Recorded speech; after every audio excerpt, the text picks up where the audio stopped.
कैसे कर्नाटक के railway station पर फल बेचने वाले एक लड़के ने भारत के सबसे बड़े फाइनेंशियल स्कैम में अंजाम दिया। आखिर ऐसा क्या हुआ कि 10,000 करोड़ का घोटाला होने के बावजूद सरकार को इसे लीगल मानना पड़ा। तो दोस्तों, हमने हर्षद मेहता की स्कैम 1992 की सीरीज तो देखी ही है, जिसमें क्विक मनी के लालच में आकर उन्होंने कई इलीगल काम किए और स्टॉक मार्केट के किंग बन गए। ये वेब सीरीज लोगों को खूब पसंद आई और IMDb पर इसकी रेटिंग 9.3 है। और इसी सीरीज की सक्सेस को देखते हुए इसके डायरेक्टर हर्षद मेहता नई कहानी लेकर आए, जिसमें उस कहानी का नाम है स्कैम 2003। बेसिकली इस स्कैम का मास्टरमाइंड था अब्दुल करीम तेलगी। इसके सातिर दिमाग ने भारत के पूरे जुडिशियल सिस्टम की नींव हिला के रख दी और उस समय के सबसे बड़े फाइनेंशियल स्कैम को अंजाम दिया था। तो दोस्तों, अब बात करें अब्दुल करीम तेलगी की, तो इनका जन्म 1931 कर्नाटक में हुआ था।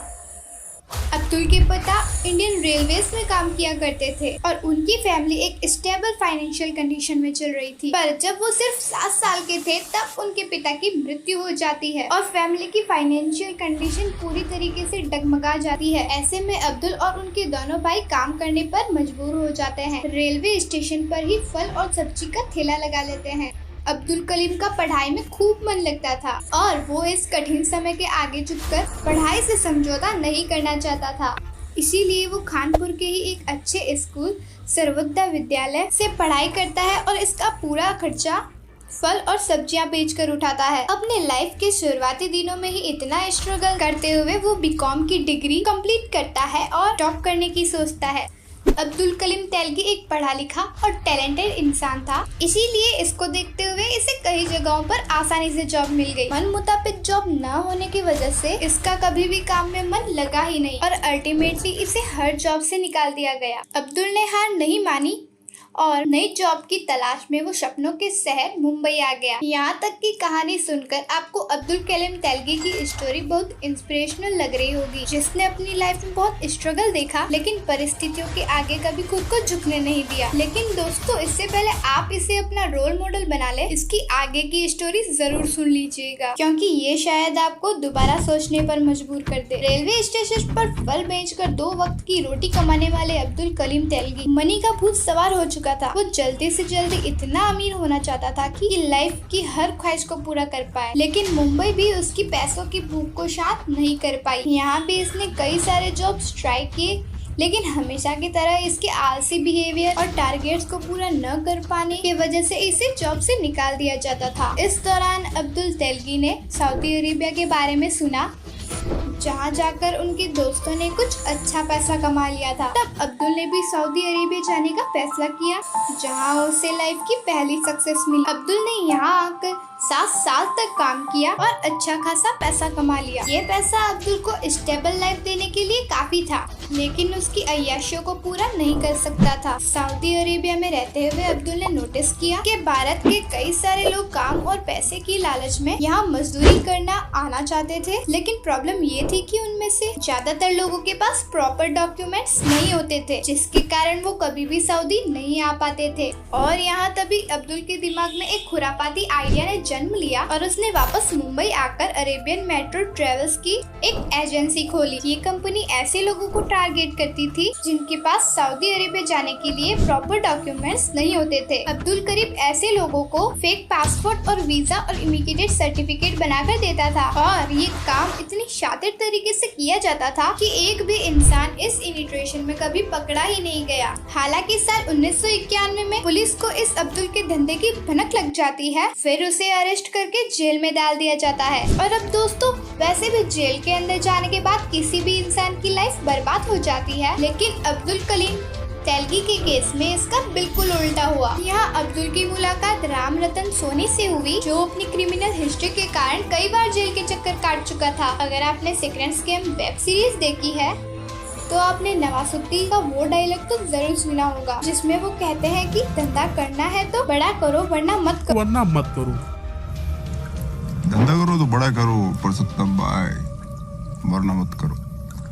जेल में राम रतन सोनी ने अब्दुल कलीम को भी कुछ ऐसी ही सलाह दी। राम रतन सोनी कोलकाता में स्तंभ बेचने का काम किया करता था और इसमें उसने कई सारे फ्रॉड्स किए थे। 1992 में जब ये दोनों जेल से बाहर आए तब अब्दुल कलीम तेलगी ने भी राम रतन सोनी के साथ काम करना शुरू कर दिया, लेकिन कुछ समय बाद इन दोनों की लड़ाई हो गई और अब्दुल ने राम रतन का साथ छोड़ दिया। अब्दुल कलीम तेलगी और ज्यादा पैसे कमाना चाहता था और उसके दिमाग में फिर स्तंभ पेपर बेचने का आइडिया चल रहा था। अगर आप स्तंभ पेपर के बारे में नहीं जानते तो मैं आपको बता दूं कि ये इंडिया के जुडिशरी सिस्टम में बहुत ज्यादा इम्पोर्टेंस रखता है, क्योंकि जब भी दो लोगों के बीच कोई एग्रीमेंट हो रहा होता है तो इसके डॉक्यूमेंटेशन के लिए स्टम्प पेपर का ही इस्तेमाल होता है। प्रॉपर्टी की डील से लेकर बिजनेस के कॉन्ट्रैक्ट्स, लीगल केसेस और यहाँ तक कि शादी के बंधन में भी स्तंभ पेपर पर ही बनाए जाते हैं। राम रतन के साथ काम करके अब्दुल कलीम स्तंभ पेपर के कंप्लीट बिजनेस के बारे में समझ चुका था और ये भी जान चुका था कि इसके सिस्टम में काफी सारे लोकल्स हैं।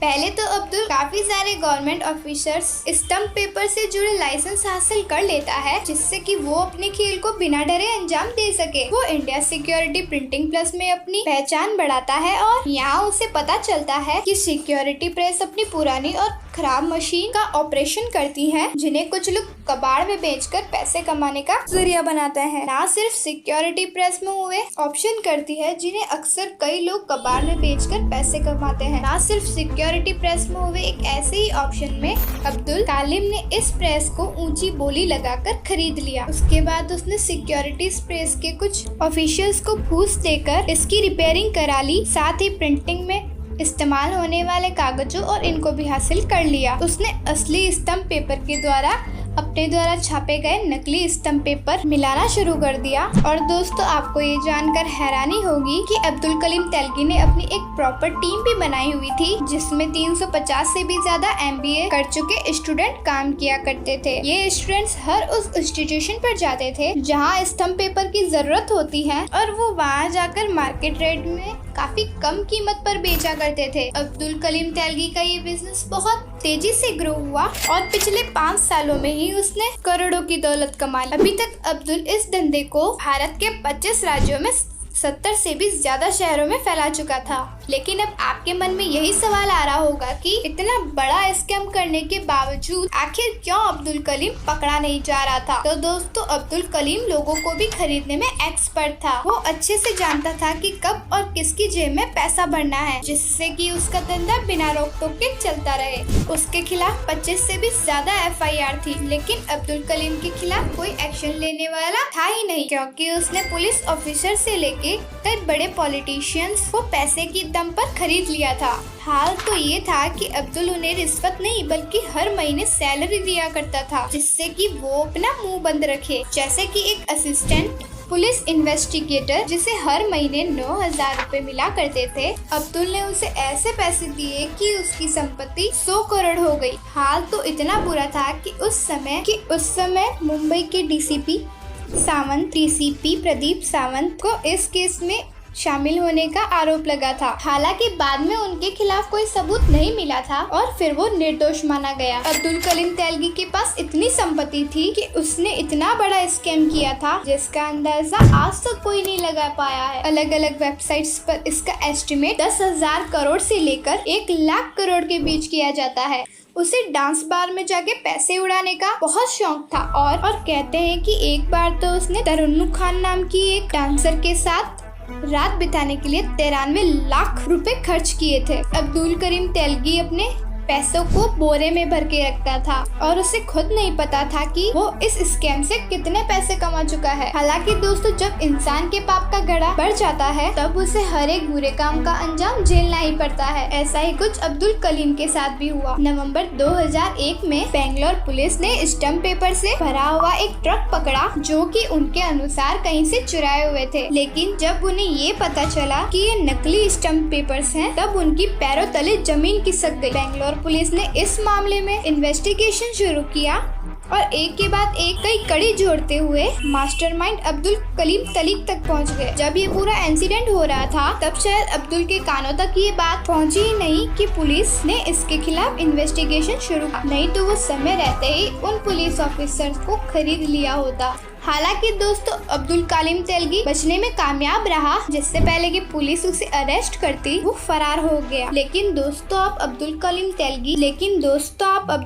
तेलगी का ये काले धंधों का साम्राज्य ज्यादा दिनों तक चलने वाला नहीं था। पुलिस को कहीं से खबर मिलती है कि वो अजमेर शरीफ के दरगाह पर जाने वाला है और यहीं से उसे अरेस्ट भी कर लिया जाता है। इस पूरे केस के लिए स्पेशल इन्वेस्टिगेशन टीम यानी कि SIT का गठन होता है, जिसके बाद से ये पूरा केस पब्लिक डोमेन में आ जाता है। फिर अब्दुल को बैंक रोड से सपोर्ट देने वालों के भी हाथ बन जाते हैं। SIT अब्दुल कलीम तेलगी का नार्को टेस्ट कराती है, जिसमें तेलगी कई सारे पॉलिटिशियंस, गवर्नमेंट ऑफिशियल्स और यहाँ तक कि बॉलीवुड एक्टर्स का भी नाम इस स्कैम में महाराष्ट्र के कुछ बड़े लीडर्स के नाम भी थे, जिनके खिलाफ पक्का सबूत न होने की वजह से स्पेशल इन्वेस्टिगेशन शुरू ही नहीं हो सकी। इसी दौरान इस केस से जुड़े SIT के एक ऑफिसर की संदेह के कारण मौत हो जाती है, जिसके कारण पूरा केस CBI को ट्रांसफर कर दिया जाता है। CBI इन्वेस्टिगेशन में अब्दुल कलीम तेलगी की प्रॉपर्टीज का खुलासा हो जाता है, जो कि भारत में अलग अलग शहरों में खरीदी गई थी। इसके अलावा तेलगी के नाम 100 से भी ज्यादा अकाउंट थे, जिनमें हर अकाउंट में करोड़ों रुपए जमा थे। साल 2006 में आखिरकार अब्दुल कलीम तेलगी को जेल की हवा की सजा दी जाती है और उसे 30 साल की जेल साथ ही 202 करोड़ रुपए की पेनल्टी दी जाती है, जो कि शायद उसके क्राइम को देखते हुए काफी कम थी। हालांकि अब्दुल कलीम तेलगी के हिस्से में उतनी सजा भी नहीं आई और 11 साल बाद 2017 को बेंगलोर के जेल में उसकी मौत हो गई। दोस्तों हर्षद मेहता की तरह ही अब्दुल कलीम की मौत बहुत ही मिस्टीरियस ढंग से हुई थी, जिसमें पुलिस ऑफिसर्स का हाथ माना जाता है। पुलिस रिपोर्ट के अनुसार उनकी मौत एंजाइटीज और मल्टीपल ऑर्गन्स के फेलियर के कारण की वजह से हुई, लेकिन अब्दुल के वकील का दावा था कि उन्हें जानबूझकर मारा गया है। ऐसा इसलिए कहा जा रहा था क्योंकि 10,000 करोड़ के स्टैम्प पेपर स्कैम में अब्दुल कलीम तेलगी अकेले शामिल नहीं थे। भले ही इस स्कैम का मास्टरमाइंड अब्दुल रहा हो, लेकिन इसकी एग्जीक्यूटिव 57 सरकार चलाने वाले कई सारे लोगों का नाम शामिल था। अब्दुल कलीम तेलगी की मौत के बाद उसकी पत्नी शादिया तेलगी ने भी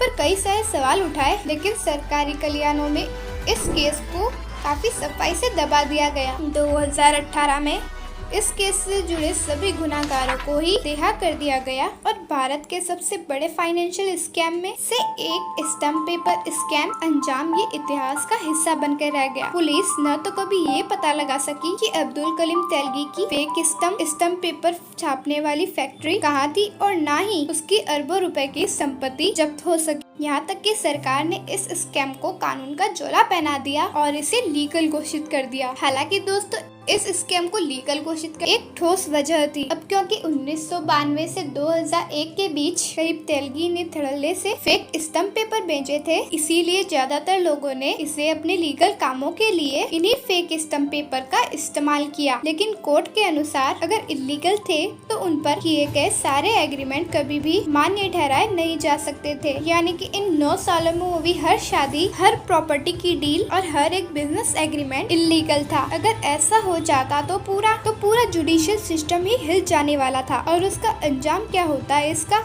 कोई अंदाजा भी नहीं लगा सकता था। ऐसे में सरकार ने एक बड़ा फैसला लेते हुए इस पूरे स्कैम को लीगल बना दिया और बहुत बड़ी गड़बड़ी होने से रोक लिया। हालांकि अब्दुल कलीम तेलगी इस स्कैम में प्यादा था या राजा था, ये कभी भी सामने नहीं आ सका। वैसे भी आप लोग इस वेब सीरीज को देखने के लिए एक्साइटेड हैं या नहीं, हमें कमेंट करके जरूर बताइएगा। अगर चैनल पे नए हो तो सब्सक्राइब कर दीजिएगा, साथ साथ लाइक करना बिल्कुल भी मत भूलना। मिलते हैं अगले वीडियो में, बाय बाय।